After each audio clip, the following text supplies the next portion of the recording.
Okay, so think about this for a sec. Hmm. You're at a water polo game, right? Hmm. Pretty clear rule, you can't be on your phone in the pool. Makes sense. Right. But like when you really start thinking about that, why is that? What does that tell us?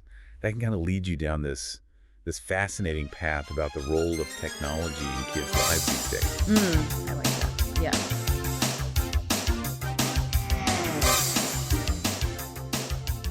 So we're going to do a deep dive today Tip dive, yeah. into got some interesting stuff to talk about today. Some commentary on educational technology. Okay.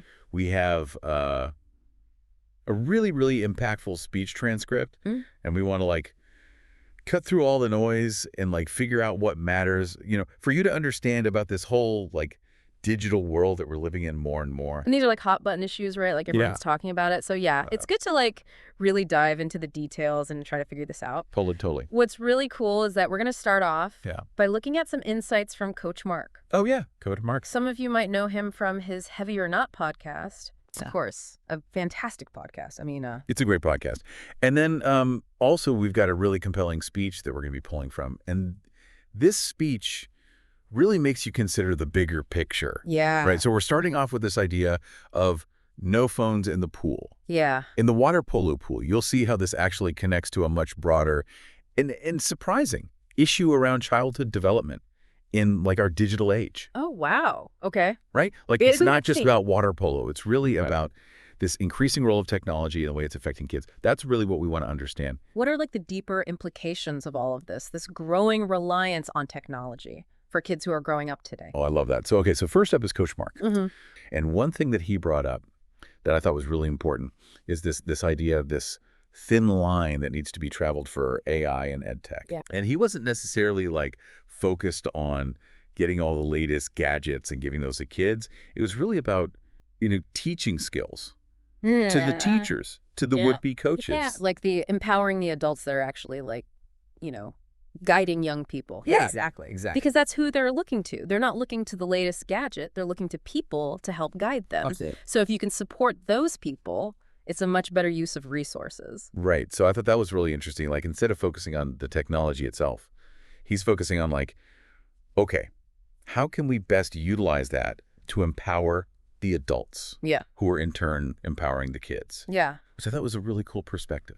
It is. And it's very, it's forward thinking in a lot of ways. Yeah. Because he's thinking ahead to, what do these kids need? And they're not going to necessarily need the latest and greatest gadget. They need support from adults. Exactly. And he gives some really interesting examples, too. Like he talks about the shortage of swimming coaches Oh, that's interesting. as a practical application of this idea. Okay. Right. So if we can train more adults to be effective swimming coaches and give them the skills and the confidence to actually like lead these activities, that could be a really compelling use of technology. Oh, that's really interesting. It's like thinking outside of the box and like using technology for good rather than just being like, oh, more technology is better. Exactly. And this is actually something that Coach Mark explores in his podcast, Heavy or Not. Yeah. Heavy or not. And one of his key points that really resonated with me is his belief that playing well with others is a skill that needs to be taught, reinforced, and valued. Oh, absolutely. Right. Totally. And if you think about like our initial image of no phones in the water polo pool, Yeah. it kind of makes you think, how much is that constant presence of devices, even outside of a structured game, affecting the development of these crucial social skills? Wow. That's a really good question. Right. Like even if they're not in a formal game setting, just like having the phone there constantly, what is that doing to their development? Right. Like if they're always on their phone, even when they're with other people, how are they learning those social cues? How are they learning to read body language? How are they learning to negotiate all those things that you learn when you're interacting with people face to face? From Sophie Winkleman. Okay. And some things that she saw were actually quite concerning. Yeah. Like screens were becoming such a focal point that they were pulling kids away from their teachers during lessons. Oh, yeah. But even more, they were pulling kids away from each other during break times. And she describes this shift away from this like, raucous exuberance of youth to something that she calls anxious, irritable insularity. You'd run around, you'd play games. It was so free. Exactly. And if that's being replaced by like this, anxious insularity, Yeah. that's a pretty big deal. That's a really big deal. It makes you wonder, like, what's happening to those kids?